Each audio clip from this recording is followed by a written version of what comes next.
જય હિન્દ। આંગણવાડી તેડાગર અને આંગણવાડી કાર્યકરના ફોર્મ ભરવાના શરૂ થઈ ચૂક્યા છે। કેટલાક અરજદારોને અરજી કરતી વખતે કેટલાક પ્રશ્નો ઊભા થાય છે। આ દરેક પ્રશ્નોના જવાબ આપણે આ વિડીયોમાં જોઈશું। તે પહેલાં જો તમે અમારી ચેનલ પર નવા આવ્યા હોય તો અમારી ચેનલને જરૂરથી સબસ્ક્રાઈબ કરજો। વિડીયો પસંદ આવે તો લાઇક કરજો તેમજ આ વિડીયોને વધુને વધુ શેર કરજો। પ્રશ્ન 1 છે કે મેં પીટીસી કોર્સ કરેલ છે તો આંગણવાડી કાર્યકરનું ફોર્મ ભરી શકું? તો જવાબ છે હા।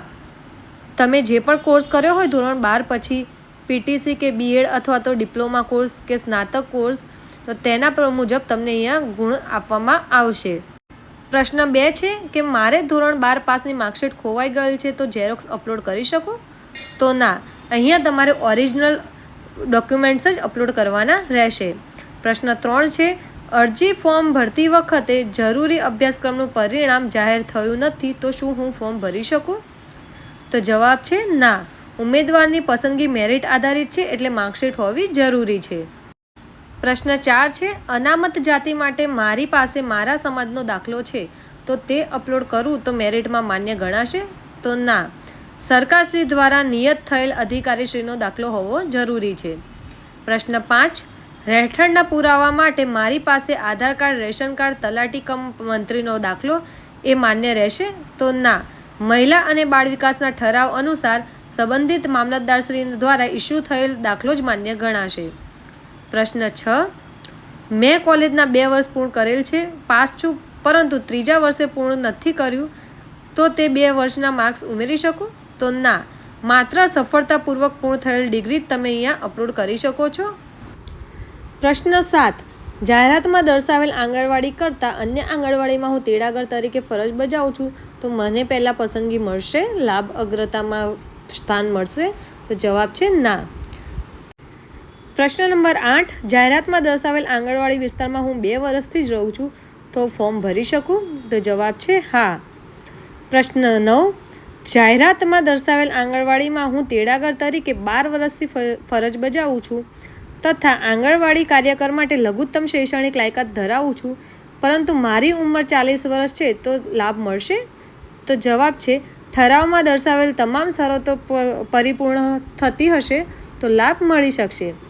પ્રશ્ન 10 જન્મ તારીખના પુરાવા માટે કયા કયા આધાર માન્ય રહેશે? તો જવાબ છે જન્મ તારીખનો દાખલો, શાળા છોડ્યાનું પ્રમાણપત્ર અને ધોરણ 10નું ક્રેડિટ સર્ટિફિકેટ। પ્રશ્ન 11માં જણાવે છે કે જાહેરાતમાં દર્શાવેલ આંગણવાડીમાં મારા સાસુ તેડાગર તરીકે ફરજ બજાવે છે તો શું હું અરજી કરી શકું? તો જવાબ છે ના, નિયમો અનુસાર તમે અરજી કરી શકશો નહીં।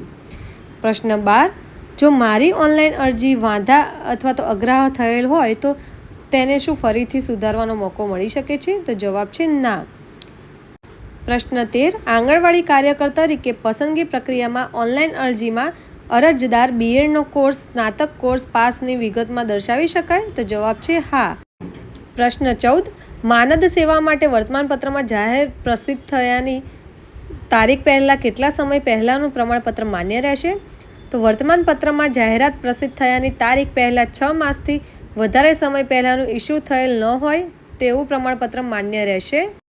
પ્રશ્ન 15 અરજદાર અરજી કરવા સમયે કોઈપણ સ્થાનિક સ્વરાજ સંસ્થા, વિધાનસભા કે લોકસભા અથવા કોઈપણ સરકારી સંસ્થા કે રજિસ્ટર સોસાયટી, રજિસ્ટર ટ્રસ્ટમાં માનદ સેવાનું અથવા ચૂંટાયેલ પદ ધરાવતા હોય અને છોડવા માંગતા ન હોય તો આંગણવાડીમાં કાર્યકર તેમજ તેડાગર તરીકે પદ ધારણ કરવા અરજી કરી શકે? તો જવાબ છે ઠરાવની શરત મુજબ આ અયોગ્યતા છે એટલે કે તમે અરજી કરી શકો નહીં।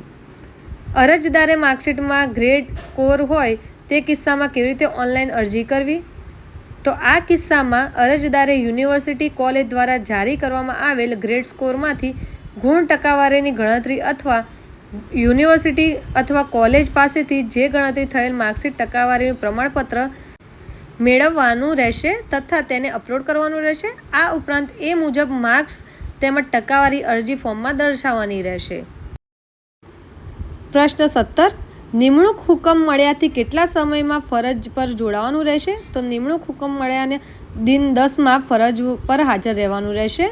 પ્રશ્ન 18 મેરિટ જાહેર થયા બાદ મેરિટ બાબતે કોઈ ફરિયાદ અપીલ હોય તો અરજદાર કેવી રીતે અરજી કરી શકે?